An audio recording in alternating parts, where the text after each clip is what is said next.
सुनी अरदास स्वामी मेरे, सर्व कला बणियाई।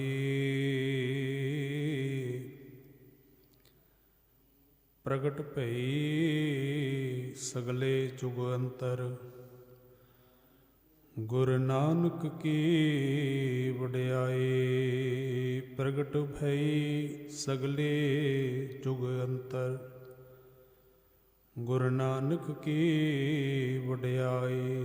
मैं मूर्ख की केतक बात है, कोट अपराधी तरियारे।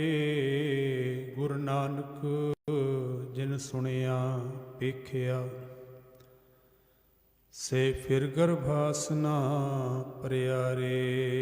गुरु नानक जिन सुनिया पेखिया, से फिर गर्भासना परियारे। जुगो जुग अटल चवर छतर तख दे मालिक, हाजरा हजूर ज़ारा ज़हूर शब्द गुरु। सतगुरु धन श्री गुरु ग्रंथ साहिब सच्चे पातशाह महाराज जी की पावन पवित्र निगी गोद अंदर जुड़ बैठे सतसंगी जनों, वड्डियां भागां वाले हो। अज जगत गुरु गुरु नानक सच्चे पातशाह महाराज जिन्हां दा पावन प्रकाश गुरपुरब मनाउण लई सतगुरां दी पावन हजूरी अंदर जुड़ बैठण दा ये पावन समा गुरुदेव पातशाह ने बख्शिया है। मेरे तो पहला रबी बाणी दे श्री अखंड पाठ साहिब की संपूर्णता हजूरी रागी जथे ने कीर्तन की सेवा निभाई है। साध संगत किरपा करो, सतगुरु महाराज जी के पावन जीवन के विचार तो पहला मनोबिरतियां नूं इकागर करदियां बड़े अदब प्यार नाल फतेह नाल सांझ पाओ। आखो जी वाहिगुरू जी का खालसा, वाहिगुरू जी की फतेह। गुरु नानक सच्चे पातशाह महाराज जगत गुरु ने। सारा जगत गुरु नानक सच्चे पातशाह महाराज नूं अपना रहबर, अपना गुरु पैगंबर मनदा है। एक अदीब दे ये बड़े प्यारे बचन ने, वो आखदा है कि तारे गिने जात हैं ना तारे गिने जात हैं। कि हो सकता है कि ये आकाश के तारियां नूं ते गिणिया जाए, पर गुरु नानक सच्चे पातशाह ने अपनी हयाती दे अंदर और गुरु पातशाह के उपदेशों की बरकत दे नाल जितने जीवां दा उद्धार होया, जितने जीव तरे शायद उन्हां नूं ना गिणिया जा सके। तारे गिने जाते हैं ना तारे गिने जाते हैं, पर जिन्हां नूं गुरुदेव ने तार दिता ना, उन्हां नूं गिणना असंभव नहीं है। संसार दे विच चार तरह दीयां इमारतां दी गल कीती जांदी है, चार तरह दीयां बिल्डिंगां दी गल कीती जांदी है। एक ਉਹ इमारतां ने जो मनुख नूं धनवान बनांदियां ने, जिस तरह के ऑफिस ने, फैक्ट्रियां ने, ਜਾਂ मनुख ने अपने कारोबार ਲਈ इमारतां बनाईयां ने। उन्हां इमारतां दे विच मनुख धनवान बनते ने, कारोबार करके जीवन के अंदर धन जोड़ते ने, धन कमाते ने। उन्हां इमारतां दे विच मनुख धनवान बन गए। एक ऐसियां इमारतां ने जो मनुख नूं विद्वान बनांदियां ने। उन्हां इमारतां नूं कह लीए स्कूल ने, कॉलेज ने, यूनिवर्सिटियां ने। मनुख पढ़ के विद्वान बनता है, किसी अहुदे के उपर पहुँचता है, उसनूं अकल आती है, ज्ञान आता है, विद्वान बन जाता है। एक वो इमारतां ने जिन्हां दे विच मनुख शैतान बनता है। जूए घर ने, शराब खाने ने, उन्हां दे विच जाण वाले मनुख शैतान वर्गे ने। ਪਰ ਹਾਂ ਇੱਕ ਐਸੀਆਂ ਇਮਾਰਤਾਂ ਵੀ ਨੇ ਜਿਨ੍ਹਾਂ ਦੇ ਵਿੱਚ ਮਨੁੱਖ ਰਹਿ ਕੇ ਜਾ ਕੇ ਇਨਸਾਨ ਬਣ ਜਾਂਦਾ ਹੈ। ਉਹ ਨੇ ਧਾਰਮਿਕ ਸਥਾਨ, ਭਾਵੇਂ ਉਹ ਮੰਦਰ ਨੇ, ਭਾਵੇਂ ਮਸਜਿਦ ਹੈ, ਭਾਵੇਂ ਗੁਰਦੁਆਰੇ ਨੇ। ਧਾਰਮਿਕ ਸਥਾਨਾਂ ਦੇ ਵਿੱਚ ਮਨੁੱਖ ਜਾ ਕੇ ਇਨਸਾਨ ਬਣਦਾ ਹੈ, ਬੰਦੇ ਬੰਦਗੀ ਇਖਤਿਆਰ। ਭਾਈ ਸਾਹਿਬ ਭਾਈ ਗੁਰਦਾਸ ਜੀ ਦੇ ਬੜੇ ਪਿਆਰੇ ਬਚਨ ਨੇ। ਉਹ ਆਖਦੇ ਨੇ ਕਿ ਜਿੱਥੇ ਬਾਬਾ ਪੈਰ ਧਰੇ ਪੂਜਾ ਆਸਣ ਥਾਪਣ ਸੋਆ। ਜਿੱਥੇ ਗੁਰੂ ਬਾਬੇ ਨੇ ਪੈਰ ਰੱਖ ਦਿੱਤਾ, ਜਿੱਥੇ ਜਿੱਥੇ ਗੁਰਦੇਵ ਪਾਤਸ਼ਾਹ ਗਏ ਨੇ, ਉਹ ਥਾਵਾਂ ਅੱਜ ਪੂਜਣ ਯੋਗ ਹੋ ਗਈਆਂ ਨੇ। 70 ਸਾਲ ਦੀ ਹਯਾਤੀ, 70 ਸਾਲ ਗੁਰਦੇਵ ਪਾਤਸ਼ਾਹ ਨੇ ਇਸ ਧਰਤੀ ਦੇ ਉੱਪਰ ਗੁਜ਼ਾਰੇ ਨੇ ਸਰੀਰ ਕਰਕੇ। ਪਰ ਜਿੱਥੇ ਗੁਰੂ ਨਾਨਕ ਸੱਚੇ ਪਾਤਸ਼ਾਹ ਮਹਾਰਾਜ ਦੇ ਚਰਨ ਪਏ ਨਾ, ਉਹ ਥਾਵਾਂ ਪੂਜਣ ਯੋਗ ਹੋ ਗਈਆਂ। ਰਹਿੰਦੀ ਦੁਨੀਆ ਤੱਕ ਉਹਨਾਂ ਥਾਵਾਂ ਦੇ ਉੱਪਰ ਲੋਕੀ ਆ ਕੇ ਸਜਦੇ ਕਰਦੇ ਨੇ, ਪਰਮੇਸ਼ਰ ਦੀ ਬਾਣੀ ਦੇ ਨਾਲ ਜੁੜਦੇ ਨੇ। ਮਹਾਰਾਜ ਆਖਦੇ ਨੇ ਕਿ ਉਹ ਥਾਵਾਂ ਵੀ ਮੁਬਾਰਕ ਨੇ, ਉਹ ਥਾਵਾਂ ਵੀ ਧੰਤਾਂ ਯੋਗ ਨੇ। ਔਰ ਸਾਧ ਸੰਗਤ ਅਸੀਂ ਗੁਰਪੁਰਬ ਮਨਾਉਂਦੇ ਹਾਂ, ਗੁਰਦੇਵ ਪਾਤਸ਼ਾਹ ਦਾ ਪ੍ਰਕਾਸ਼ ਗੁਰਪੁਰਬ ਮਨਾਉਂਦੇ ਹਾਂ, ਗੁਰਤਾ ਗੱਦੀ ਗੁਰਪੁਰਬ ਮਨਾਉਂਦੇ ਹਾਂ, ਜੋਤੀ ਜੋਤ ਜਾਂ ਸ਼ਹਾਦਤ ਦਾ ਦਿਨ ਮਨਾਉਂਦੇ ਹਾਂ। ਯਾਦ ਰੱਖਣਾ, ਗੁਰੂ ਨਾਨਕ ਸੱਚੇ ਪਾਤਸ਼ਾਹ ਦਾ ਪ੍ਰਕਾਸ਼ ਗੁਰਪੁਰਬ ਹੈ। ਗੁਰੂ ਨਾਨਕ ਸੱਚੇ ਪਾਤਸ਼ਾਹ ਦਾ ਜੋਤੀ ਜੋਤ ਦਿਵਸ ਵੀ ਹੈ, ਪਰ ਗੁਰੂ ਨਾਨਕ ਸੱਚੇ ਪਾਤਸ਼ਾਹ ਦਾ ਗੁਰਤਾ ਗੱਦੀ ਗੁਰਪੁਰਬ ਨਹੀਂ ਹੈ। ਕਿਉਂਕਿ ਤੇ ਉਹ ਤੇ ਆਪ ਨਾਰਾਇਣ ਕਲਾ ਧਾਰ ਜਗ ਮੈਂ ਪਰਵਰਿਓ। ਧੁਰ ਦਰਗਾਹ ਤੋਂ ਹੀ ਉਹ ਮਾਲਕ ਪਰਮਾਤਮਾ ਦਾ ਰੂਪ ਗੁਰਤਾ ਗੱਦੀ ਦੇ ਉੱਪਰ ਸਤਿਗੁਰ ਪਾਤਸ਼ਾਹ ਆਪ ਆਮਦ ਹੋ ਕੇ ਸੰਸਾਰ ਦੇ ਵਿੱਚ ਆਏ ਨੇ। ਗੁਰੂ ਅੰਗਦ ਦੇਵ ਸੱਚੇ ਪਾਤਸ਼ਾਹ ਗੁਰੂ ਨਾਨਕ ਸੱਚੇ ਪਾਤਸ਼ਾਹ ਦੀ ਸ਼ਰਨ 'ਚ ਆ ਕੇ ਗੁਰੂ ਨਾਨਕ ਦਾ ਰੂਪ ਹੋਏ। ਭਾਈ ਲਹਿਣਾ ਜੀ ਅੰਗਦ ਹੋ ਗਏ। ਹੋਰ ਗੁਰੂ ਪਾਤਸ਼ਾਹ ਦਾ ਅਸੀਂ ਪ੍ਰਕਾਸ਼ ਗੁਰਗੱਦੀ ਦਿਵਸ ਜੋਤੀ ਜੋਤ ਮਨਾਉਂਦੇ ਹਾਂ। ਔਰ ਧੰਨ ਗੁਰੂ ਗ੍ਰੰਥ ਸਾਹਿਬ ਮਹਾਰਾਜ ਦਾ ਪ੍ਰਕਾਸ਼ ਪੁਰਬ ਜਾਂ ਪਹਿਲਾ ਪ੍ਰਕਾਸ਼ ਅਸੀਂ ਮਨਾਉਂਦੇ ਹਾਂ, ਗੁਰਤਾ ਗੱਦੀ ਮਨਾਉਂਦੇ ਹਾਂ, ਪਰ ਗੁਰੂ ਗ੍ਰੰਥ ਸਾਹਿਬ ਮਹਾਰਾਜ ਦਾ ਜੋਤੀ ਜੋਤ ਨਹੀਂ ਹੈ। ਸਤਿਗੁਰੂ ਗੁਰੂ ਗ੍ਰੰਥ ਸਾਹਿਬ ਮਹਾਰਾਜ ਜੁਗੋ ਜੁਗ ਅਟਲ ਨੇ। ਰਾਏ ਭੋਏ ਦੀ ਤਲਵੰਡੀ, ਪਿਤਾ ਮਹਿਤਾ ਕਲਿਆਣ ਦਾਸ ਜੀ, ਮਾਤਾ ਤ੍ਰਿਪਤਾ ਜੀ ਦੀ ਕੁੱਖ ਤੋਂ ਗੁਰੂ ਨਾਨਕ ਸੱਚੇ ਪਾਤਸ਼ਾਹ 1469 ਦੇ ਵਿੱਚ ਮਹਾਰਾਜ ਦਾ ਪ੍ਰਕਾਸ਼ ਹੋਇਆ। ਰਾਏ ਭੋਏ, ਰਾਏ ਬੁਲਾਰ ਦੇ ਜੋ ਪੂਰਵਜ ਨੇ, ਬਜ਼ੁਰਗ ਨੇ, ਉਹਨਾਂ ਕਰਕੇ ਉਹ ਥਾਂ ਵਸੀ ਹੈ, ਉਹਦਾ ਨਾਮ ਰਾਏ ਭੋਏ ਪਿਆ। ਪਰ ਗੁਰੂ ਨਾਨਕ ਸੱਚੇ ਪਾਤਸ਼ਾਹ ਦੇ ਕਰ ਕਮਲਾਂ ਦੇ ਵਿੱਚ, ਗੁਰੂ ਨਾਨਕ ਸੱਚੇ ਪਾਤਸ਼ਾਹ ਦੇ ਚਰਨਾਂ ਦੀ ਬਰਕਤ ਦੇ ਨਾਲ ਉਹ ਰਾਏ ਭੋਏ ਦੀ ਤਲਵੰਡੀ ਨਹੀਂ ਰਹੀ, ਨਨਕਾਣਾ ਸਾਹਿਬ ਬਣ ਗਈ। ਗੁਰੂ ਨਾਨਕ ਸੱਚੇ ਪਾਤਸ਼ਾਹ ਮਹਾਰਾਜ ਦੀ ਜਦੋਂ ਆਮਦ ਹੋਈ ਨਾ, ਤੇ ਸਭ ਤੋਂ ਪਹਿਲਾਂ ਗੁਰੂ ਨਾਨਕ ਸੱਚੇ ਪਾਤਸ਼ਾਹ ਜੀ ਦੇ ਜੋ ਦਰਸ਼ਨ ਕੀਤੇ, ਉਹ ਦੌਲਤਾਂ ਦਾਈ ਨੇ ਕੀਤੇ। ਸਾਧ ਸੰਗਤ ਗੁਰੂ ਨਾਨਕ ਸੱਚੇ ਪਾਤਸ਼ਾਹ ਦੇ ਦਰਸ਼ਨ ਕਰਕੇ ਦੌਲਤਾਂ ਤ੍ਰਿਪਤ ਹੋਈ।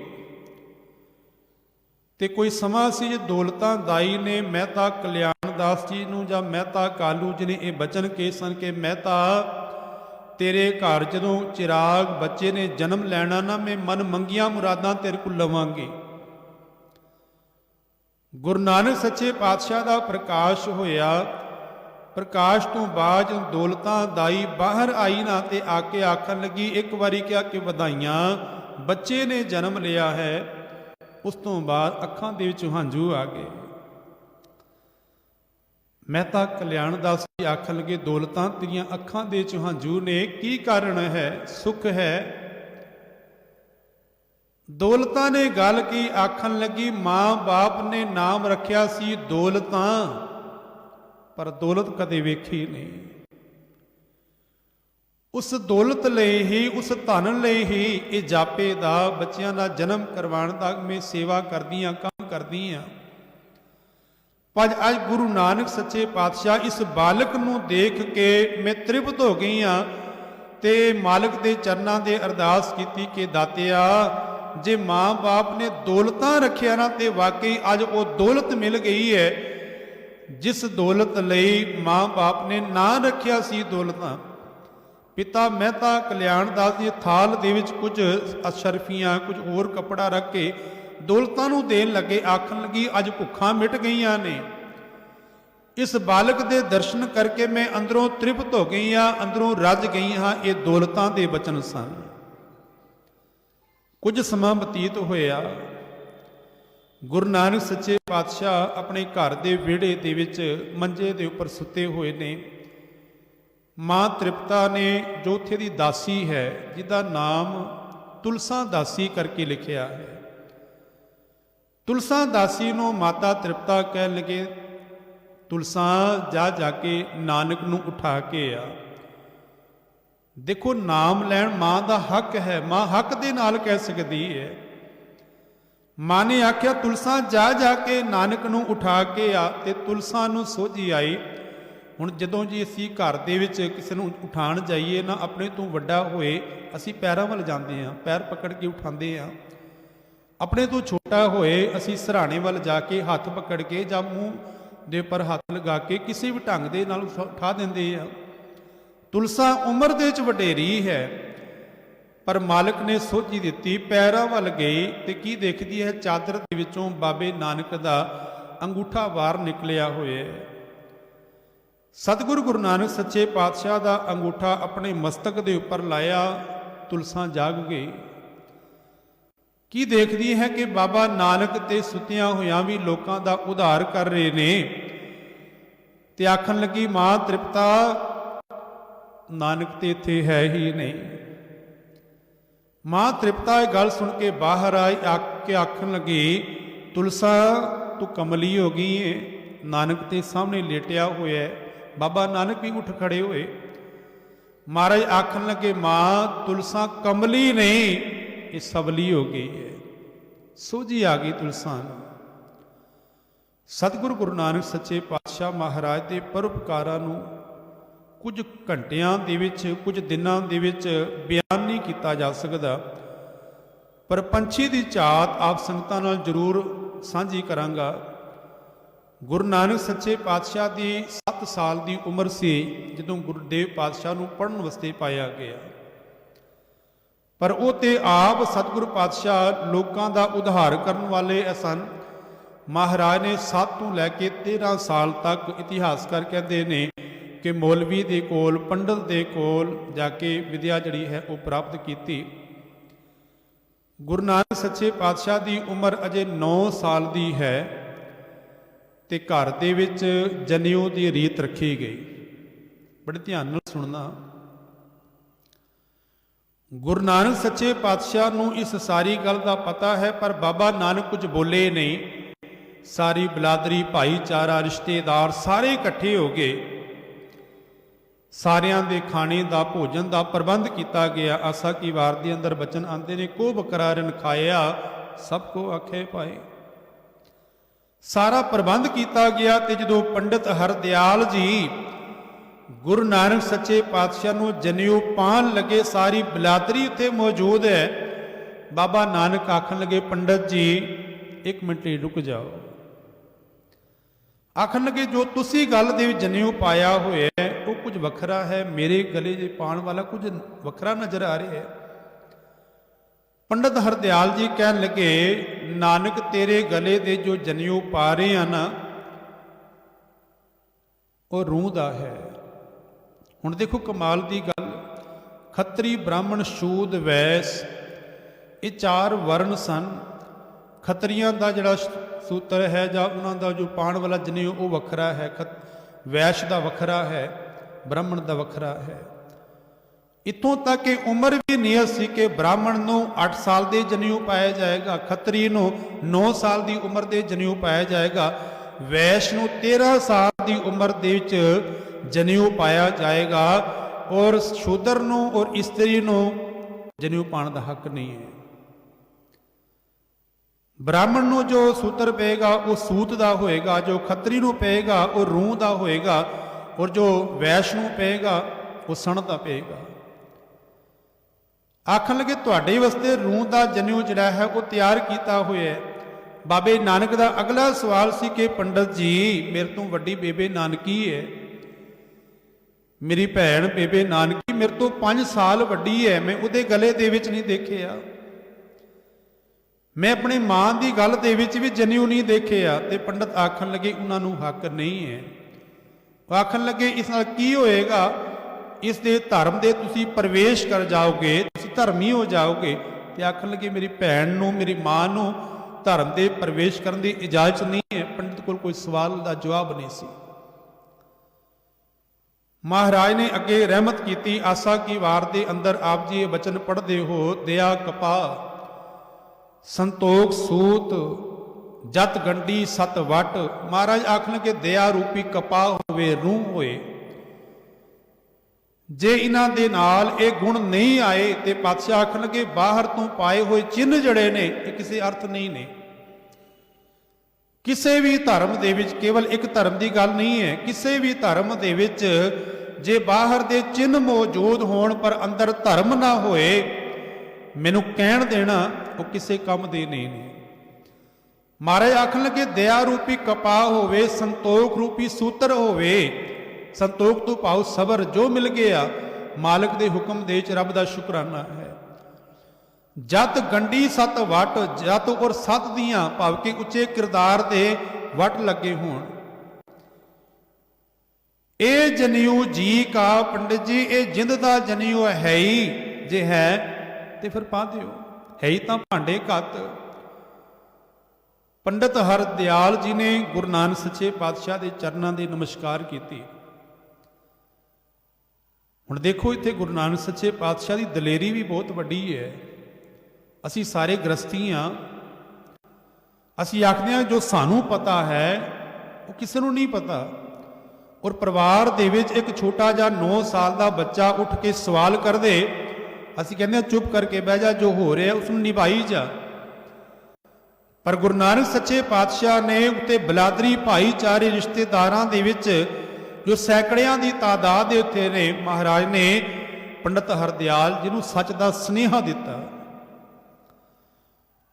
ਪੰਡਤ ਹਰਦਿਆਲ ਜੀ ਨੇ ਇੱਕ ਗੱਲ ਕਹੀ ਸੀ, ਆਖਣ ਲੱਗੇ ਮੈਂ ਤਾਂ ਕਲਿਆਣ ਦਾਸ, ਤੇਰਾ ਬੱਚਾ ਬੜੀ ਰੱਬ ਦੀ ਰਹਿਮਤ ਹੈ, ਇਹ ਰੱਬੀ ਰੂਹ ਹੈ, ਇਸ ਦੇ ਸੀਸ ਦੇ ਉੱਪਰ ਛਤਰ ਝੂਲੇਗਾ। ਇਹ ਕਹਿ ਕੇ ਪੰਡਤ ਹਰਦਿਆਲ ਜੀ ਚਲੇ ਗਏ ਸਨ। ਕੁਝ ਸਮੇਂ ਬਾਅਦ ਪੰਡਤ ਹਰਦਿਆਲ ਜੀ ਨੂੰ ਮਹਿਤਾ ਕਾਲੂ ਜੀ ਮਿਲੇ ਤੇ ਬਾਬਾ ਨਾਨਕ, ਕਿਉਂਕਿ ਉਹਨਾਂ ਦਾ ਦਿਲ ਜਿਹੜਾ ਹੈ ਉਹ ਰੱਬੀ ਰੂਹ ਹੈ ਤੇ ਜੋ ਵੀ ਲੋੜਵੰਦ ਆਂਦਾ ਹੈ ਉਹਨੂੰ ਗੁਰੂ ਨਾਨਕ ਸੱਚੇ ਪਾਤਸ਼ਾਹ ਖੁੱਲੇ ਹੱਥਾਂ ਦੇ ਨਾਲ, ਖੁੱਲੇ ਦਿਲ ਦੇ ਨਾਲ ਵੰਡਦੇ ਨੇ, ਆਪਣੇ ਘਰ ਦੇ ਵਿੱਚੋਂ ਸਮਾਨ ਦਿੰਦੇ ਨੇ, ਕਿਸੇ ਚੀਜ਼ ਦੀ ਕਮੀ ਨਹੀਂ ਹੈ। ਮਹਿਤਾ ਕਲਿਆਣ ਦਾਸ ਜੀ ਨੇ ਪੰਡਤ ਹਰਦਿਆਲ ਜੀ ਨੂੰ ਕਿਹਾ ਕਿ ਪੰਡਤ ਹਰਦਿਆਲ ਤੇਰੀ ਵਿਦਿਆ ਫੇਲ ਹੈ, ਤੂੰ ਫੇਲ ਹੋ ਗਿਆ ਵਿਦਿਆ ਦੇ ਵਿੱਚ। ਆਖਣ ਲੱਗੇ ਕਿਉਂ ਜੀ? ਕਿ ਤੂੰ ਕਿਹਾ ਸੀ ਕਿ ਬਾਬਾ ਨਾਨਕ ਜਿਹੜੇ ਨੇ ਤੁਹਾਡੇ ਘਰ ਜਿਸ ਬੱਚੇ ਨੇ ਜਨਮ ਲਿਆ ਹੈ ਇਹ ਰੱਬੀ ਰੂਹ ਹੈ, ਤੁਹਾਡੇ ਘਰ ਬਰਕਤਾਂ ਆਣਗੀਆਂ, ਇਹ ਤੇ ਘਰ ਦਾ ਸਮਾਨ ਲੋਕਾਂ ਨੂੰ ਦੇ ਜਾਂਦਾ ਹੈ, ਤੇ ਤੇਰੀ ਵਿਦਿਆ ਫੇਲ ਹੈ। ਪੰਡਤ ਹਰਦਿਆਲ ਜੀ ਆਖਣ ਲੱਗੇ ਸੀਸ ਦੇ ਛਤਰ ਤੇ ਝੂਲਣਾ ਹੈ, ਪਰ ਤੁਹਾਨੂੰ ਜੀਵਨ ਦੇ ਅਖੀਰ ਪਾਉਂਦੇ ਸਮਝ ਆਏਗੀ, ਸਮਝ ਅਖੀਰ ਦੇ ਚਾਣੀ ਹੈ। ਬਾਬਾ ਨਾਨਕ ਸੱਚੇ ਪਾਤਸ਼ਾਹ 9 ਸਾਲ ਦੀ ਆਰਬਲਾ ਤੋਂ ਬਾਅਦ ਗੁਰਦੇਵ ਪਾਤਸ਼ਾਹ ਨੇ, ਇਤਿਹਾਸਕਾਰ ਕਹਿੰਦੇ ਨੇ 30 ਸਾਲ ਤੱਕ ਗੁਰੂ ਨਾਨਕ ਸੱਚੇ ਪਾਤਸ਼ਾਹ ਨੇ ਗ੍ਰਸਤੀ ਜੀਵਨ ਚ ਰਹਿ ਕੇ ਕਿਰਤ ਕੀਤੀ ਹੈ। ਭਾਵੇਂ ਅੱਗੇ ਜਾ ਕੇ ਮੈਂ ਆਪ ਨਾਲ ਸਾਂਝੀ ਕਰਨੀ ਹੈਗੀ। ਕੱਲ ਸੁਲਤਾਨਪੁਰ ਲੋਧੀ ਮਹਾਰਾਜ ਨੇ 3 ਸਾਲ ਜਿਹੜੀ ਹੈ ਮੋਦੀ ਦੀ ਕਾਰ ਕੀਤੀ। ਇਹ 30 ਸਾਲ ਤੱਕ 31ਵੇਂ ਸਾਲ ਤੋਂ ਗੁਰਦੇਵ ਪਾਤਸ਼ਾਹ ਉਦਾਸੀਆਂ ਵੱਲ ਨਿਕਲੇ ਨੇ। ਹੁਣ ਗੁਰੂ ਨਾਨਕ ਸੱਚੇ ਪਾਤਸ਼ਾਹ ਨੂੰ ਮਹਿਤਾ ਕਲਿਆਣ ਦਾਸ ਜੀ ਨੇ 20 ਰੁਪਏ ਦੇ ਕੇ ਸੌਦਾ ਕਰਨ ਲਈ ਤੋਰਿਆ। ਸਾਧ ਸੰਗਤ ਗੱਲ ਆਪਣੇ ਪੱਲੇ ਬੰਨਣਾ, ਅੱਜ ਅਸੀਂ ਕਹਿ ਦਿੰਦੇ ਹਾਂ 20 ਰੁਪਏ, ਪਰ ਉਸ ਵੇਲੇ 20 ਰੁਪਏ ਨਹੀਂ ਸਨ। ਇਹ ਤਕਰੀਬਨ 300 350 ਸਾਲ ਤੋਂ ਰੁਪਏ ਆਏ ਨੇ। ਪਹਿਲੇ ਰੁਪਏ ਨਹੀਂ ਸੀ ਹੁੰਦੇ, ਫਿਰ ਕੀ ਹੁੰਦਾ ਸੀ? ਬਹਿਲੋਲ ਲੋਧੀ ਨਾਮ ਦਾ ਜੋ ਰਾਜਾ ਸੀ ਉਸਨੇ ਆਪਣੇ ਨਾਮ ਦੇ ਉੱਪਰ ਸਿੱਕਾ ਚਲਾਇਆ ਸੀ, ਜਿਸ ਨੂੰ ਕਿਹਾ ਜਾਂਦਾ ਸੀ ਬਹਿਲੋਲੀ ਸਿੱਕਾ। उस बहलोली सिक्के की कीमत जड़ी है विद्वान दसते ने कि एक सिक्के दे नाल 5 सेर घ्यो खरीदिया जाता सी। एक सिक्के दे नाल आगरे तो लैके अमृतसर तक 2 बंदे घोड़े के उपर सवार होके पहुँच जाया करते, उसका किराया एक बहलोली होया करता सी। 10 मण अनाज जिहड़ा है एक बहलोली दे नाल मिल जाता सी। भाव के एक बहलोली दी एक सिक्के दी जिसनों असी 1 रुपया कहते हैं इतनी कीमत सी उस वेले। ते मेहता कल्याण दास जी ने गुरु नानक सच्चे पातशाह नूं 20 रुपये जां कह लवा के 20 बहलोलियां दे के बाबे नानक नूं तोरिया। गुरु नानक सच्चे पातशाह अपने घर तो निकले ते महाराज चूड़ काणे दी जो जूह है, जूह कहा जाता जंगल नूं, उत्थे गुरुदेव पातशाह ने देखा कि उत्थे साधु फकीर जड़े ने वो बैठे हुए ने, तप कर रहे ने। गुरु नानक सच्चे पातशाह नूं पता लगा भई इत्थे साधु बैठे हुए ने। गुरु नानक सच्चे पातशाह ने फिर अपने नाल मर्दाना जी नूं लिया, जाके सारा राशन लैके आए, दाल सीधा आटा घ्यो आदिक लैके आए, सारा प्रबंध किया होएगा। ते लंगर जदों तैयार करन लगे, तड़के लगन लग पे, प्रशादे बनन लगे, तो साधुआं ने मन दे च विचारिया भई ये कौन आया है। क्योंकि पहले किसी का अगर कोई लंगर किया जाता सी, पंडित पत्री वाज के दसदा सी फलानी तरीक नूं खुशी जां गमी दे विच तुसीं अपने बजुर्गां लई जां किसी भी कारज लई पहले पंडित कोलों पत्री वाची जाती सी। पर अज तो कोई दिन भी नहीं है कि प्रशादे तैयार हो रहे ने, लंगर तैयार हो रहा है, वो बाहर निकल के आए। सुभावक है तड़के लगे होणगे ते उन्होंने हयाती दे विच उन्हां नूं खुशबू आई होएगी, बाहर आए। गुरु नानक सच्चे पातशाह दे नाल हुण विचार करन लगे ने। मैं आप जी दे जिहन दे एक गल दसदे हां। असी कहते हाँ कि बाबे नानक ने 20 रुपये का लंगर शुरू किया, ठीक है, पर की गुरु नानक सच्चे पातशाह तो पहला लोगी अपने बुजुर्गों लई खुशी लई कि लंगर नहीं सन करते? लंगर तो वह भी करते होने, अपने पिता लई, अपने माता लई, अपने बुजुर्गों लई वो भोज करते होने। वो भी लंगर तो पहले भी आते सन, पर इस लंगर की ही गल ही क्यों की जाती है? 20 रुपये के लंगर की गल क्यों की जाती है? वो साधु आके गुरु नानक सच्चे पातशाह के कोल आके बैठ गए। की देखते हैं कोई बहुती उम्र भी नहीं है, पर जवानी दे विच ने बाबा नानक। तो उन्होंने आके पूछया ये कौन है? आखन लगे मेहता कल्याण दास जी पटवारी सन, लोग जानते सन उन्होंने, उन्होंने साहिबजादा उन्होंने पुत्र है। उन्होंने आख्या उसी पत्री नहीं वाची, पत्री वाच तो बिना ये भोज किया है, लंगर किया है, किस लिए किया है? बाबे नानक ने फिर उन्होंने नाल विचार आरंभ की। महाराज आखन लगे तुसी अपने आप को धर्मी अखवांदे हो, पर धर्मी वो नहीं जो घर बार त्याग के जंगलों के बैठ जाए। धर्मी तो वह है जो घर दे च रह के परमात्मा का नाम जपे, रब की सिफत सलाह करे और परिवार दी जिम्मेवारियां नूं समझे। वो तो भगोड़ा है जो घर के गृहस्थी के कारजां नूं छोड़ के घर दे विच भैन होए, माँ होए, पिता होए, उन्होंने भी आस होंदी है कि साडा बच्चा साड़ी संभाल करेगा, बुजुर्गी दे विच साडा सहारा बनेगा। तो उन्होंने छोड़ के जंगलों दे जाना कोई धर्मी होने की निशानी नहीं है। सिद्ध गोष्ठ के अंदर बाबे नानक ने रहमत की। महाराज आखन के जैसे जल में कमल निरालम, मुरगाई नैसाणे, सुरत शब्द भव सागर तरिए, नानक नाम वखाणे। जिवें जल के अंदर रह के मुरगाबी जड़ी है उहदे फंग जड़े ने वो गिले नहीं होंदे, चिकड़ दे रह के कमल फुल जड़ा है निर्लेप है। इसे तरह सिख है जो गुरु की सिक्ख्या नूं मनण वाला, वो संसार रूपी घर दे च रह के ही परमात्मा का नाम जप सकता है। भाई गुरदास जी आखदे ने सकल धर्म में गृहस्थ प्रधान है। सारे धर्मां दे विच गृहस्थ जिहड़ा है वो सब तो श्रेष्ठ है, क्योंकि गृहस्थी मनुख नूं पता है, जिम्मेवारियां का पता है, संसार च किवें विचरना है उसनूं पता है। बाबे नानक ने आख्या सी कि जिन्हां गृहस्थियां तुसीं माड़ा आखदे हो, फिर कुछ समय बाद उन्हां कोलों कपड़ा भी लैण जांदे हो, महाराज ने पूछा जो तुहानू किसी चीज़ की लोड़ पैंदी है तुसीं कित्थे जांदे हो? कहंदे असीं घरां ते जांदे हां, जाके बस्तर की लोड़ होए बस्तर ले आंदे हां, खाने की लोड़ होए भोजन लैके आ जाते हैं, भिक्षा ले आते हैं। महाराज आखन लगे जिन्होंने तुसीं माड़ा कहते हो फिर उन्होंने कोलों ही मंग के खाते हो, फिर वो चंगे होए तुसीं चंगे हो। महाराज ने सानू गृहस्थ दे विच रह के परमात्मा का नाम जपण का उपदेश दिता। गुरु नानक सच्चे पातशाह के बचना तुंतने वो प्रभावित होए, उन्होंने अपना लिबास त्याग के वो वापस अपने घरां दे विच गए सन। फिर गृहस्थ नूं उन्होंने फिर अपनाया। उन्होंने परिवार अज भी हिंदुस्तान दे विच रहिंदे ने। तां इसनूं सच्चा सौदा किया जाता है, खरा सौदा किया जाता है, नहीं तो पहले भी लंगर होंदे सन। ते महाराज ने संगत और पंगत धन गुरु अमरदास महाराज के वेले की गल करते हैं। महाराज ने लंगर नूं और नाम के आहार नूं एक थां दे उपर रखे आ।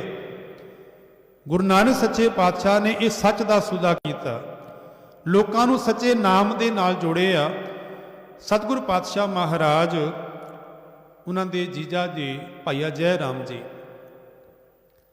अपने नाल उन्होंने लै गए मोदी की कार सुल्तानपुर लोधी। साध संगत मोदी की जी कार है वो कोई छोटी जी दुकान नहीं है। उस वेले सुल्तानपुर सेंटर सी ते मोदी की कार दे नाल लगते हुए 32 बाजारां नूं उत्थे दा समान जांदा सी। कि सोच के देखो कि 32 बाजारां दा समान जिस कार दे विचों जांदा होए उन्होंने संभालण वाला कोई होर नहीं गुरु नानक सच्चे पातशाह होण। उत्थे दे लोकी हैरान सन कि ये बाबे नानक नूं इन्हां ने मोदी की कार दे दित्ती है, असीं इत्थे पहले मौजूदा सानू नहीं दित्ती गई। पर जय राम जी की चंगी चलती सी नवाब दे नाल दौलत खां दे नाल, उन्होंने गुरु नानक सच्चे पातशाह नूं इस कार की सेवा बख्शी। बाबे नानक ने मोदी की कार 3 साल की। 3 सालों दे विच 3 वार हिसाब होए और 3 वारी गुरु नानक सच्चे पातशाह वाल हिसाब वधिया घटिया नहीं। इतिहासकार कहते रहे कि एक बारी मेहता कालू जी आए, आखन लगे गुरु नानक सच्चे पातशाह नूं बेटा रब दा दिता होया बड़ा है, पर तेरी मां की इच्छा है कि बच्चे की कमाई हुई किरत दे विचों कमाई दे विचों प्रशादा में तैयार करा। बाबा नानक आखन लगे पिता जी इस वेले तो मेरे को है नहीं, पर हाँ मैं दे दिता है गरीबां नूं, शाम नूं चलांगे। पिता जी ने कहा कि बेटा गरीबां नूं दिता होया वापस मुड़दा नहीं है। वो आखन लगे तुसीं अज शाम नूं चलियो, ये गरीब वापस जरूर देणगे, ये लोड़वंद ने जरूर देणगे। मेहता कालू जी और नाल गुरु नानक सच्चे पातशाह सुल्तानपुर शाम नूं जो निकले ना बस्ती वाल, ते लोग अपने घरां तो बाहर आके गुरु नानक सच्चे पातशाह नूं नमस्कार करते हैं। ते मेहता कालू जी नूं क्योंकि पिता सन मत्था टेकन लगे। ते मेहता कालू जी नूं लोड़वंदां ने यह गल आखी, आखन लगे मेहता कालू जी तुसीं भागां वाले हो, तुहाडे घर इस बच्चे ने जन्म लिया। जदों तो उन्होंने ये कार संभाली है सुल्तानपुर दे कोई भुखा नहीं सुता, इत्थे लोकी भुख दे नाल मर जाते सन, पर ये 13-13 करके ऐसा तोलते ने कि जो भी आंदा है इतों भर के जाता है और किसी दे घर दे विच ऐसा नहीं कि रात नूं प्रशादा ना बनया होए। मेहता कालू जी दियां अखां दे हंझू आगे आखन लगे नानक तू लोकां नूं तृप्त कीता है, तेरे मां बाप तृप्त हो गए। भगीरथ जी आए सन, आपने कई बारी ये साखी सरवण की है। बाबा नानक एका एका करके तुरन लगे, एक तराजू 2 3 4 5 6 7 तक तोलतियां। ते भगीरथ जी आखन लगे पुरखा हुण एक नहीं 7 हो गया। बाबा नानक आखन लगे भली गल है, 7 करके तुरन लगे, 13 हो गया। ते उस वेले भगीरथ जी आखन लगे पुरखा हुण 7 नहीं हुण 13 हो गया है। महाराज आखन लगे ये भली गल है कि पहला 1 फिर 7 फिर हुण 13 हो गया। सारा समान तोल के भगीरथ तुरन लगे ना, ते आखन लगे मैं एक तेनों सिक्ख्या देनी चाहता हाँ। ਜਿਹੜਾ ਕੰਮ ਤੂੰ ਕਰ ਰਿਹਾ ਹੈ ਨਾ, ਇਸ ਦੇ ਨਾਲ ਲੋਕੀ ਉਜੜ ਜਾਂਦੇ ਨੇ। ਬਾਬਾ ਨਾਨਕ ਆਖਣ ਲੱਗੇ, ਭਗੀਰਥ ਜੀ ਜੇ ਟਾਈਮ ਹੈ ਤੇ ਬੈਠ ਜਾਓ। ਬੈਠ ਕੇ ਆਖਣ ਲੱਗੇ, ਮੇਰਾ ਮੇਰਾ ਕਰਕੇ ਲੋਕੀ ਉਜੜਦੇ ਨੇ, ਤੇਰਾ ਤੇਰਾ ਕਰਕੇ ਤੇ ਲੋਕੀ ਵਸਦੇ ਦੇਖੇ ਨੇ, ਉਜੜਦੇ ਨਹੀਂ। ਬੜਾ ਲੰਬੇਰਾ ਇਤਿਹਾਸ ਹੈ, ਮੈਂ ਟੂਕ ਮਾਤਰ ਗੱਲ ਕਰਾਂ। ਭਗੀਰਥ ਜੀ ਗੁਰੂ ਨਾਨਕ ਸੱਚੇ ਪਾਤਸ਼ਾਹ ਦੇ ਕਰ ਕਮਲਾਂ ਦੇ ਭੋਰੇ ਬਣੇ। ਭਾਈ ਮਨਸੁਖ ਜੀ ਗੁਰੂ ਨਾਨਕ ਸੱਚੇ ਪਾਤਸ਼ਾਹ ਮਹਾਰਾਜ ਦੇ ਚਰਨਾਂ ਦੇ ਨਾਲ ਜੁੜੇ ਤੇ ਭਾਈ ਮਨਸੁਖ ਕੋਲੋਂ ਪ੍ਰਭਾਵਿਤ ਹੋ ਕੇ ਉਹਨਾਂ ਦੇ ਚਰਨਾਂ ਦੀ ਛੋਹ ਕਰਕੇ ਸੰਗਲਾ ਦੀਪ ਦਾ ਜੋ ਰਾਜਾ ਹੈ ਸ਼ਿਵਨਾਭ, ਉਹ ਗੁਰੂ ਨਾਨਕ ਸੱਚੇ ਪਾਤਸ਼ਾਹ ਦਾ ਨਾਮ ਜਪਣ ਲੱਗਾ। ਸੰਖੇਪ ਜੀ ਅਰਜ਼ ਕਰਾਂ, ਮਨਸੁਖ ਨੂੰ ਪ੍ਰਭਾਵਿਤ ਹੋਇਆ ਰਾਜਾ ਸ਼ਿਵਨਾਭ ਤੇ ਉਡੀਕ ਕਰਨ ਲੱਗਾ ਗੁਰੂ ਨਾਨਕ ਸੱਚੇ ਪਾਤਸ਼ਾਹ ਦੀ ਕਿ ਬਾਬਾ ਨਾਨਕ ਆਣਗੇ। ਤੇ ਜਦੋਂ ਲੋਕਾਂ ਪਖੰਡੀਆਂ ਨੂੰ ਪਤਾ ਲੱਗਾ, ਕਿਉਂਕਿ ਸੱਚ ਹੈ ਤੇ ਨਕਲ ਵੀ ਹੈ, ਸੱਚ ਹੈ ਤੇ ਝੂਠ ਵੀ ਹੈ, ਹੁਣ ਕਈ ਆਪਣੇ ਆਪ ਨੂੰ ਗੁਰੂ ਨਾਨਕ ਅਖਵਾ ਕੇ ਰਾਜੇ ਸ਼ਿਵਨਾਭ ਕੋਲ ਆਉਣ ਲੱਗ ਪਏ। ਰਾਜੇ ਸ਼ਿਵਨਾਭ ਨੇ ਫਿਰ ਤਰਕੀਬ ਸੋਚੀ ਕਿ ਜਿਹੜੀ ਗੱਲ ਮਨਸੁਖ ਨੇ ਦੱਸੀ ਹੈ, ਜੇ ਗੁਰੂ ਨਾਨਕ ਹੋਣਗੇ, ਪਰਮਾਤਮਾ ਦਾ ਰੂਪ ਨੇ, ਤੇ ਉਹਨਾਂ ਨੂੰ ਨਾ ਤੇ ਸੰਸਾਰ ਦੀ ਮਾਇਆ ਪੋ ਸਕਦੀ ਹੈ, ਨਾ ਸੰਸਾਰ ਦੇ ਵਿਕਾਰ ਪੋ ਸਕਦੇ ਨੇ। ਉਹ ਧਨ ਦੌਲਤ ਉਹਨਾਂ ਦੇ ਸਾਹਮਣੇ ਰੱਖਦਾ ਸੀ, ਕੋਈ ਕੁਝ ਮਿੰਟਾਂ ਬਾਅਦ, ਕੋਈ ਘੰਟਿਆਂ ਬਾਅਦ ਡੋਲ ਜਾਂਦੇ ਸਨ। ਜੇ ਮਾਇਆ ਕਰਕੇ ਨਹੀਂ ਡੋਲੇ ਤੇ ਵਿਕਾਰਾਂ ਕਰਕੇ ਡੋਲ ਗਏ। ਪਰ ਜਦੋਂ ਗੁਰੂ ਨਾਨਕ ਸੱਚੇ ਪਾਤਸ਼ਾਹ ਤੇ ਪਹੁੰਚੇ ਨਾ, ਤੇ ਉਹਨਾਂ ਦੇ ਸਾਹਮਣੇ ਅਸ਼ਰਫੀਆਂ ਵੀ ਰੱਖੀਆਂ ਗਈਆਂ, ਉਸ ਬਾਗ ਦੇ ਵਿੱਚ ਮਹਾਰਾਜ ਨੇ ਵਾਪਸ ਕਰ ਦਿੱਤੀਆਂ। ਫਿਰ ਕੁਝ ਬੱਚੀਆਂ ਆ ਕੇ ਨੱਚਣ ਲੱਗ ਪਈਆਂ ਪਰਮਾਨ ਲਈ, ਤੇ ਬਾਬੇ ਨਾਨਕ ਨੇ ਇਹ ਗੱਲ ਕਹੀ ਸੀ ਕਿ ਗਾਛੋ ਪੁੱਤਰੀ ਰਾਜਕੁਆਰ। ਉਹਨਾਂ ਬੱਚੀਆਂ ਦਾ ਹਿਰਦਾ ਸ਼ਾਂਤ ਹੋ ਗਿਆ। ਉਹਨਾਂ ਨੇ ਆਖਿਆ ਕਿ ਸੰਸਾਰ ਦੇ ਚ ਵਾਸ਼ਨਾ ਤੇ ਬੱਧੇ ਹੋਏ ਤੇ ਮਨੁੱਖ ਬੜੇ ਆਏ ਨੇ, ਪਰ ਸਾਨੂੰ ਪੁੱਤਰੀਆਂ ਕਹਿਣ ਵਾਲਾ ਕੋਈ ਪਹਿਲੀ ਵਾਰ ਆਇਆ ਹੈ। ਦੇਖੋ, ਸੰਸਾਰ ਦੇ ਵਿੱਚ ਅਸੀਂ ਬੱਚਿਆਂ ਨੂੰ ਹਰ ਇੱਕ ਚੀਜ਼ ਸਿਖਾਉਣ ਦਾ ਯਤਨ ਕਰਦੇ ਹਾਂ, ਭਾਵੇਂ ਆਪਣੀ ਲੈਂਗੁਏਜ ਤੋਂ ਇਲਾਵਾ ਹੋਰ ਲੈਂਗੁਏਜ ਬੱਚਿਆਂ ਨੂੰ ਸਿਖਾਉਂਦੇ ਹਾਂ ਕਿ ਬਾਹਰ ਜਾ ਕੇ ਇਹਨੂੰ ਚੰਗੀ ਸਿੱਖਿਆ ਪ੍ਰਾਪਤ ਹੋ ਸਕੇ। ਹਰ ਲੈਂਗੁਏਜ ਸਿਖਾਉਂਦੇ ਹਾਂ, ਹਰ ਤਰ੍ਹਾਂ ਦੇ ਉਹਨਾਂ ਬੱਚਿਆਂ ਨੂੰ ਸਹੂਲਤਾਂ ਦਿੰਦੇ ਹਾਂ। ਇੱਥੋਂ ਤੱਕ ਕਿ ਅੱਜ ਜਿਤਨੇ ਵੀ ਸੰਸਾਰ ਦੇ ਵਿੱਚ ਇਹ ਗੀਤ ਨੇ, ਸੰਗੀਤ ਨੇ, ਗਾਣੇ ਨੇ, ਇਹਨਾਂ ਦੇ ਉੱਪਰ ਬੱਚਿਆਂ ਨੂੰ ਨਚਾਉਣਾ ਵੀ ਸ਼ੁਰੂ ਕਰ ਦਿੱਤਾ ਹੈ। ਪੈਲਸਾਂ ਦੇ ਵਿੱਚ, ਹੋਰ ਥਾਵਾਂ ਦੇ ਉੱਪਰ ਬੱਚੀਆਂ ਨੱਚਣ ਲੱਗ ਪੈਂਦੇ ਨੇ। ਪਰ ਧੰਨ ਗੁਰੂ ਨਾਨਕ ਸੱਚੇ ਪਾਤਸ਼ਾਹ ਮਹਾਰਾਜ ਦੇ ਜੀਵਨ ਤੋਂ ਅੱਜ ਸਿੱਖਣ ਦੀ ਲੋੜ ਹੈ।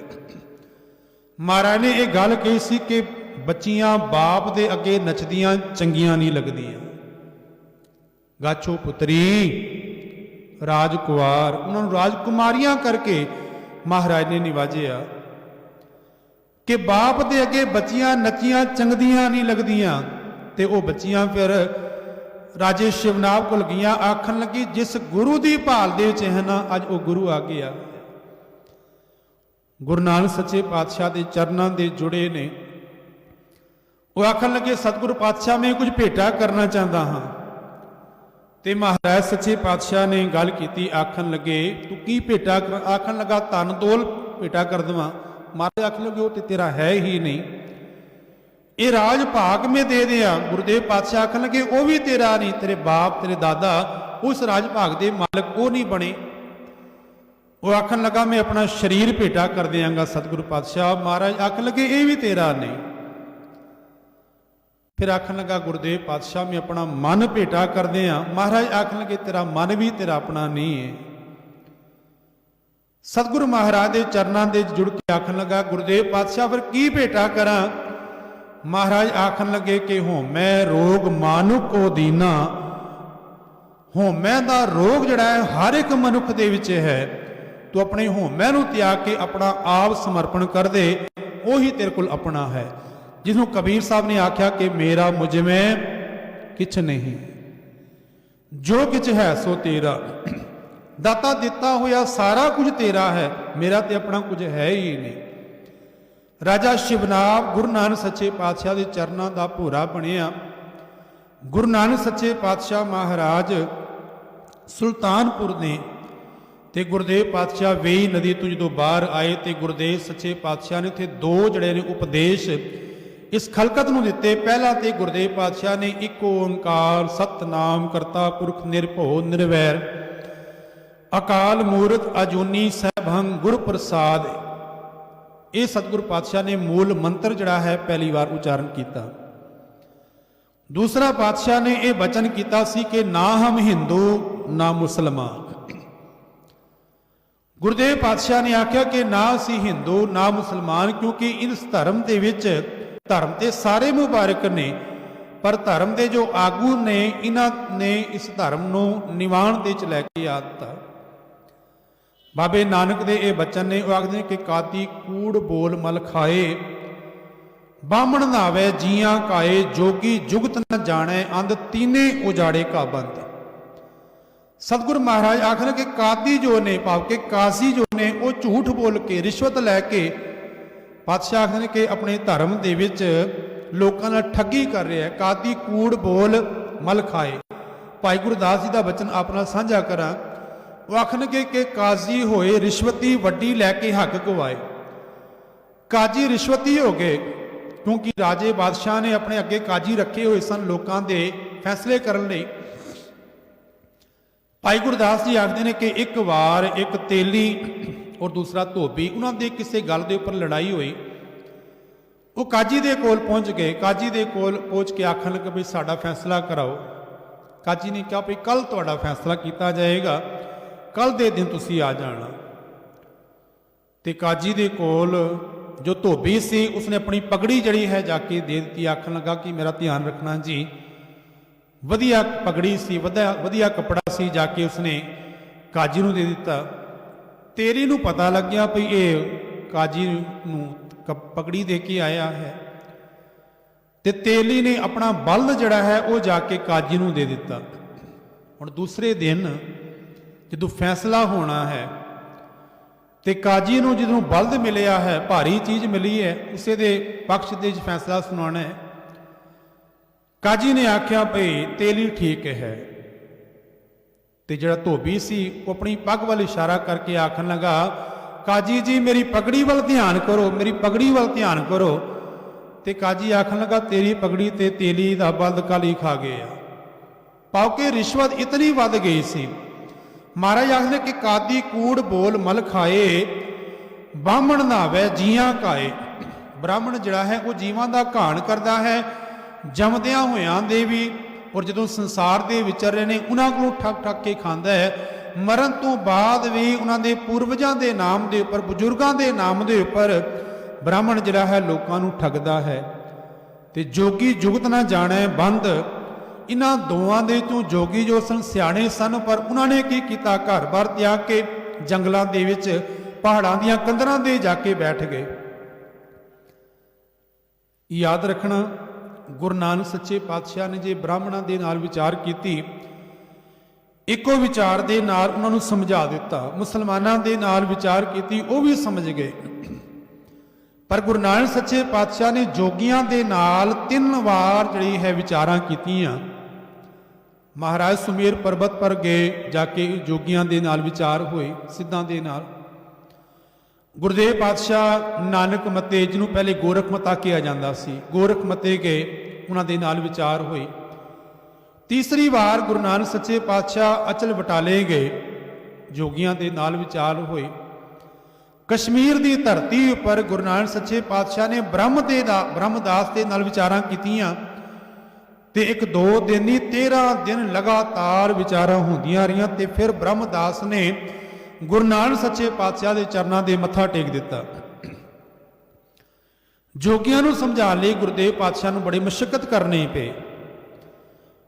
ते पातशाह आखदे कि कादी कूड़ बोल मल खाए बामण नावे जियां खाए जोगी जुगत न जाने बंद तीने उजाड़े का बंद। इसलिए गुरु नानक सच्चे पातशाह ने रहमत की, मारिया सिक्का जगत विच नानक निर्मल पंथ चलाया। ते बाबे नानक ने एक निर्मल एक वखरा पंथ चला दिता। एक गल करके समाप्ति करा।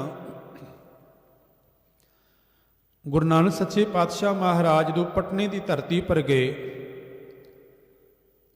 ਤੇ ਗੁਰੂ ਨਾਨਕ ਸੱਚੇ ਪਾਤਸ਼ਾਹ ਮਹਾਰਾਜ ਦੇ ਨਾਲ ਮਰਦਾਨਾ ਜੀ ਨੇ, ਇਤਿਹਾਸਕਾਰ ਕਹਿੰਦੇ ਨੇ ਕਿ ਗੁਰੂ ਨਾਨਕ ਸੱਚੇ ਪਾਤਸ਼ਾਹ ਮਹਾਰਾਜ ਨੇ ਮਰਦਾਨਾ ਜੀ ਨੂੰ ਲਾਲ ਦਿੱਤਾ। ਸੰਸਾਰ ਦੇ ਵਿੱਚ ਹੀਰੇ ਜਵਾਹਰਾਤ ਆਦਿਕ ਨੇ, ਪਰ ਲਾਲ ਦੀ ਆਪਣੀ ਕੀਮਤ ਹੈ। ਲਾਲ ਦੇ ਕੇ ਆਖਣ ਲੱਗੇ, ਮਰਦਾਨਿਆ ਇਹ ਲਾਲ ਉਸ ਨੂੰ ਦੇ ਜੋ ਦੀ ਪਰਖ ਕਰਦਾ ਹੋਏ, ਜੋ ਜਾਣਦਾ ਹੋਏ ਇਹਦੇ ਬਾਰੇ। ਗੁਰੂ ਨਾਨਕ ਸੱਚੇ ਪਾਤਸ਼ਾਹ ਬਾਜ਼ਾਰ ਦੇ ਵਿੱਚ ਜਦੋਂ ਮਰਦਾਨੇ ਨੂੰ ਭੇਜਦੇ ਨੇ ਤੇ ਮਰਦਾਨਾ ਜੀ ਬਾਜ਼ਾਰ ਦੇ ਗਏ, ਇੱਕ ਕੱਪੜੇ ਵਾਲੇ ਨੂੰ ਦੇ ਕੇ ਆਖਣ ਲੱਗਾ, ਇਹਦੇ ਬਦਲੇ ਅਸੀਂ ਕੀ ਦੇ ਸਕਦੇ ਹੋ? ਉਹਨੇ ਆਖਿਆ 2 4 5 10 ਗਜ ਕੱਪੜਾ ਲੈ ਜਾ, ਦੇਖਣ ਦੇ ਬੜੀ ਸੋਹਣੀ ਚੀਜ਼ ਨਜ਼ਰ ਆਉਂਦੀ ਹੈ, ਕੱਪੜਾ ਲੈ ਜਾ। ਮਰਦਾਨਾ ਜੀ ਨੇ ਉਹ ਲਾਲ ਨਹੀਂ ਦਿੱਤਾ। ਮਰਦਾਨਾ ਜੀ ਫਿਰ ਕਿਸੇ ਫਰੂਟ ਦੀ ਦੁਕਾਨ ਦੇ ਉੱਪਰ, ਸਬਜ਼ੀ ਦੀ ਦੁਕਾਨ ਦੇ ਉੱਪਰ ਗਏ, ਉਹਨੇ ਆਖਿਆ 2 4 ਸੇਰ ਸਬਜ਼ੀ ਲੈ ਜਾ। ਮਰਦਾਨਾ ਜੀ ਉੱਥੋਂ ਹੀ ਵਾਪਸ ਆ ਕੇ ਹੋਰ ਦੁਕਾਨਾਂ ਪਰ ਗਏ, ਪਰ ਉਹਨਾਂ ਨੂੰ ਮਨ ਤਸੱਲੀ ਨਾ ਹੋਈ। ਫਿਰ ਇੱਕ ਜੋਹਰੀ ਦੀ ਦੁਕਾਨ ਦੇ ਉੱਪਰ ਗਏ ਜਿਹਦਾ ਨਾਮ ਹੈ ਸਾਲਸ ਰਾਏ ਜੋਹਰੀ। ਸਾਲਸ ਰਾਏ ਦੇ ਸਾਹਮਣੇ ਜਦੋਂ ਲਾਲ ਰੱਖਿਆ ਨਾ ਤੇ ਸਾਲਸ ਰਾਏ ਨੇ ਉਸ ਲਾਲ ਦੀ ਪਰਿਕਰਮਾ ਕੀਤੀ, ਮੱਥਾ ਟੇਕਿਆ, ਆਖਣ ਲੱਗਾ ਮੈਂ ਇਹਦੀ ਕੀਮਤ ਨਹੀਂ ਦੇ ਸਕਦਾ, ਪਰ ਹਾਂ ਇਸ ਦੇ ਬਦਲੇ 101 ਟਕਾ ਜਿਹੜਾ ਹੈ ਦਰਸ਼ਨੀ ਭੇਟਾ ਮੈਂ ਦੇ ਰਿਹਾ। ਗੁਰੂ ਨਾਨਕ ਸੱਚੇ ਪਾਤਸ਼ਾਹ ਦੀਆਂ ਜਦੋਂ ਵਡਿਆਈਆਂ ਮਰਦਾਨਾ ਜੀ ਨੇ ਕੀਤੀਆਂ, ਮਨ ਦੇ ਚਾਅ ਆਇਆ ਸਾਲਸ ਰਾਏ ਦੇ, ਪਰ ਜਿਸ ਗੁਰੂ ਦੀਆਂ ਗੱਲਾਂ ਕਰਦਾ ਹੈ ਕਿ ਵਾਕਈ ਕਾਮਲ ਗੁਰੂ ਨੇ, ਪੂਰੇ ਗੁਰੂ ਨੇ, ਮਨ ਦੇ ਵਿਚਾਰਿਆ ਕਿ ਜੇ ਮੇਰੇ ਨਾਮ ਨਾਲ ਮੈਨੂੰ ਬੁਲਾਣਗੇ ਤੇ ਮੈਂ ਜ਼ਰੂਰ ਉਹਨਾਂ ਨੂੰ ਪੂਰਾ ਗੁਰੂ ਮੰਨਾਂਗਾ। ਕੁਝ ਸਮਾਨ ਲੈ ਕੇ, ਵਸਤੂਆਂ ਲੈ ਕੇ ਮਰਦਾਨਾ ਜੀ ਦੇ ਨਾਲ ਨਾਲ ਜਿੱਥੇ ਗੁਰੂ ਨਾਨਕ ਸੱਚੇ ਪਾਤਸ਼ਾਹ ਮੌਜੂਦ ਨੇ ਪਹੁੰਚੇ ਆ। ਤੇ ਧੰਨ ਗੁਰੂ ਨਾਨਕ ਸੱਚੇ ਪਾਤਸ਼ਾਹ ਅੰਤਰਜਾਮੀ ਸਤਿਗੁਰ ਆਖਣ ਲੱਗੇ, ਮਰਦਾਨਿਆ ਆਪ ਤੇ ਆਏ, ਸਾਲਸ ਰਾਏ ਜੋਹਰੀ ਨੂੰ ਵੀ ਨਾਲ ਲੈ ਕੇ ਆਏ। ਬਸ ਮਨ ਦੇ ਜੋ ਸ਼ੰਕਾ ਸੀ ਨਾ, ਉਹ ਸ਼ੰਕਾ ਨਿਵਰਤ ਹੋ ਗਏ ਆ। ਤੇ ਬਾਬੇ ਨਾਨਕ ਦੇ ਚਰਨਾਂ ਦੇ ਮੱਥਾ ਟੇਕ ਕੇ ਆਖਣ ਲੱਗਾ, ਗੁਰਦੇਵ ਪਾਤਸ਼ਾਹ ਜੋ ਤੁਸੀਂ ਲਾਲ ਦਿੱਤਾ ਸੀ ਨਾ, ਇਹਦੀ ਪਰਖ ਕਿਸੇ ਨੇ ਕੀਤੀ, ਮੈਂ ਪਰਖ ਕੀਤੀ ਹੈ। ਮਹਾਰਾਜ ਆਖਣ ਲੱਗੇ, ਕੇਵਲ ਪੱਥਰਾਂ ਦੀ ਪਰਖ ਕਰਦਾ ਰਹੇ ਕਿ ਆਪਣੇ ਜੀਵਨ ਦੀ ਪਰਖ ਕੀਤੀ ਹੈ। ਸਾਲਸ ਰਾਏ ਆਖਣ ਲੱਗਾ, ਗੁਰਦੇਵ ਪਾਤਸ਼ਾਹ ਫਿਰ ਰਹਿਮਤ ਕਰੋ, ਮੈਨੂੰ ਪਰਖ ਦੀ ਦਾਤ ਬਖਸ਼ਿਸ਼ ਕਰੋ, ਮੈਂ ਪਰਖ ਕਰ ਸਕਾਂ। ਮਹਾਰਾਜ ਆਖਣ ਲੱਗੇ, ਪਰਖ ਕਰਨੀ ਬੜੀ ਔਖੀ ਹੈ। ਇਹ ਤੇਰੇ ਨਾਲ ਜਿਹੜਾ ਸੇਵਾਦਾਰ ਸੇਵਕ ਹੈ, ਇਹਦਾ ਨਾਮ ਕੀ ਹੈ? ਆਖਣ ਲੱਗੇ, ਜੀ ਇਹ ਮੇਰਾ ਰੱਖਿਆ ਹੋਇਆ ਨੌਕਰ ਹੈ, ਇਹਦਾ ਨਾਮ ਹੈ ਅਧਰਕਾ। ਤੇ ਗੁਰਦੇਵ ਪਾਤਸ਼ਾਹ ਆਖਣ ਲੱਗੇ, ਇਹ ਕੰਮ ਕੀ ਕਰਦਾ ਹੈ? ਕਹਿਣ ਲੱਗਾ, ਜੇ ਮੈਂ ਸੋਣਾ ਹੋਏ ਮੇਰਾ ਬਿਸਤਰਾ ਵਿਛਾ ਦਿੰਦਾ ਹੈ, ਮੈਨੂੰ ਭੁੱਖ ਲੱਗੀ ਹੋਏ ਮੇਰੇ ਵਾਸਤੇ ਭੋਜਨ ਦਾ ਪ੍ਰਬੰਧ ਕਰ ਦਿੰਦਾ ਹੈ, ਮੈਂ ਕਿਤੇ ਬਾਹਰ ਜਾਣਾ ਹੋਏ ਮੇਰੇ ਕੱਪੜਿਆਂ ਦਾ, ਮੇਰੇ ਜੁੱਤਿਆਂ ਦਾ ਪ੍ਰਬੰਧ ਕਰਦਾ ਹੈ। ਮਹਾਰਾਜ ਕਹਿਣ ਲੱਗੇ, ਅੱਜ ਤੋਂ ਬਾਅਦ ਜੋ ਇਹ ਕੰਮ ਕਰਦਾ ਹੈ, ਇਹਦਾ ਕੰਮ ਤੂੰ ਕਰਨਾ ਹੈ, ਔਰ ਇਹਦੀ ਸੈਲਰੀ ਦੀ ਤਨਖਾਹ ਵੀ ਦੇਣੀ ਹੈ, ਕੀ ਕਰ ਸਕੇਗਾ? ਆਖਣ ਲੱਗਾ, ਗੁਰਦੇਵ ਪਾਤਸ਼ਾਹ ਜੇ ਪਰਖ ਕਰਨ ਜੀਵਨ ਦੀ ਆ ਜਾਏ, ਮੈਂ ਇਹ ਵੀ ਕਰਨ ਨੂੰ ਤਿਆਰ ਹਾਂ। ਸਾਲਸ ਰਾਏ ਜੋਹਰੀ ਗੁਰੂ ਨਾਨਕ ਸੱਚੇ ਪਾਤਸ਼ਾਹ ਦੇ ਚਰਨਾਂ ਦਾ ਮੁਰੀਦ ਬਣਿਆ। ਇੱਕ ਗੱਲ ਕਰਕੇ ਮੈਂ ਸਮਾਪਤੀ ਕਰਾਂ। ਭਾਈ ਗੁਰਦਾਸ ਜੀ ਆਖਦੇ ਨੇ ਕਿ 4 ਵਰਣ ਇੱਕ ਵਰਣ ਕਰਾਇਆ। ਸੰਸਾਰ ਦੇ ਵਿੱਚ ਖੱਤਰੀ ਬ੍ਰਾਹਮਣ ਸ਼ੂਦ ਵੈਸ ਇਹ 4 ਵਰਣ ਸਨ। ਬਾਬੇ ਨਾਨਕ ਨੇ ਚਾਰੋਂ ਵਰਨਾਂ ਨੂੰ ਇੱਕੋ ਵਰਣ ਦੇ ਵਿੱਚ ਬਣਾ ਕੇ ਸਿੱਖ ਤਿਆਰ ਕੀਤਾ। ਮਹਾਰਾਜ ਆਖਣ ਲੱਗੇ, ਜਦੋਂ ਗੁਰੂ ਕਾ ਸਿੱਖ ਧਾਰਮਿਕ ਗ੍ਰੰਥਾਂ ਦਾ ਪਾਠ ਕਰੇ, ਬਾਣੀ ਦਾ ਪਾਠ ਕਰੇ, ਗੁਰਬਾਣੀ ਨਾਲ ਜੁੜ ਕੇ ਜਦੋਂ ਗੁਰਬਾਣੀ ਦੀ ਵਿਆਖਿਆ ਕਰੇ, ਕੀਰਤਨ ਕਰੇ, ਤੇ ਅਦੋਂ ਮੇਰਾ ਗੁਰੂ ਕਾ ਸਿੱਖ ਬ੍ਰਾਹਮਣ ਹੈ। ਕਿਉਂਕਿ 4 ਵਰਣ ਸਨ, ਖੱਤਰੀ ਬ੍ਰਾਹਮਣ ਸ਼ੂਦ ਵੈਸ। ਇਹਨਾਂ ਚਾਰਾਂ ਦਾ ਕੰਮ ਵੀ ਵੱਖਰਾ ਵੱਖਰਾ ਸੀ। ਬ੍ਰਾਹਮਣ ਧਾਰਮਿਕ ਗ੍ਰੰਥਾਂ ਨੂੰ ਪੜ੍ਹਨਾ, ਖੱਤਰੀ ਦਾ ਕੰਮ ਸੀ ਰਲ ਤੱਤੇ ਅੰਦਰ ਜੂਝਣਾ, ਆਪਣੇ ਧਰਮ ਦੀ ਦੇਸ਼ ਦੀ ਰੱਖਿਆ ਕਰਨੀ। ਸ਼ੂਦਰ ਦਾ ਕੰਮ ਸੀ ਇਹਨਾਂ ਦੀ ਸੇਵਾ ਕਰਨੀ ਜਾਂ ਵਪਾਰ ਕਰਨਾ। ਵੈਸ਼ ਦਾ ਕੰਮ ਸੀ ਵਪਾਰ ਕਰਨਾ, ਤੇ ਸ਼ੂਦਰ ਦਾ ਇਹਨਾਂ ਤਿੰਨਾਂ ਦੀ ਸੇਵਾ ਕਰਨੀ। ਮਹਾਰਾਜ ਆਖਣ ਲੱਗੇ, ਜਦੋਂ ਗੁਰੂ ਕਾ ਸਿੱਖ ਬਾਣੀ ਪੜ੍ਹੇਗਾ, ਗੁਰਬਾਣੀ ਨਾਲ ਜੁੜੇਗਾ, ਉਹ ਮੇਰਾ ਗੁਰੂ ਕਾ ਸਿੱਖ ਬ੍ਰਾਹਮਣ ਹੈ। ਜਦੋਂ ਗੁਰੂ ਕਾ ਸਿੱਖ ਆਪਣੇ ਧਰਮ ਲਈ, ਦੇਸ਼ ਲਈ ਰਣ ਤੱਤੇ ਅੰਦਰ ਜੂਝ ਰਹੇਗਾ, ਤੇ ਉਹ ਖੱਤਰੀ ਹੈ। ਜਦੋਂ ਆਪਣੀ ਦਸਾਂ ਨੂੰਹਾਂ ਦੀ ਕਿਰਤ ਕਮਾਈ ਕਰਦਿਆਂ ਹੋਇਆ ਵਪਾਰ ਕਰੇਗਾ, ਕਿਰਤੀ ਹੋਏਗਾ, ਉਹ ਵੈਸ਼ ਹੈ। ਉਹ ਜਦੋਂ ਮਨੁੱਖਤਾ ਦੀ ਸੇਵਾ ਕਰੇਗਾ ਉਹ ਸ਼ੂਦਰ ਹੈ।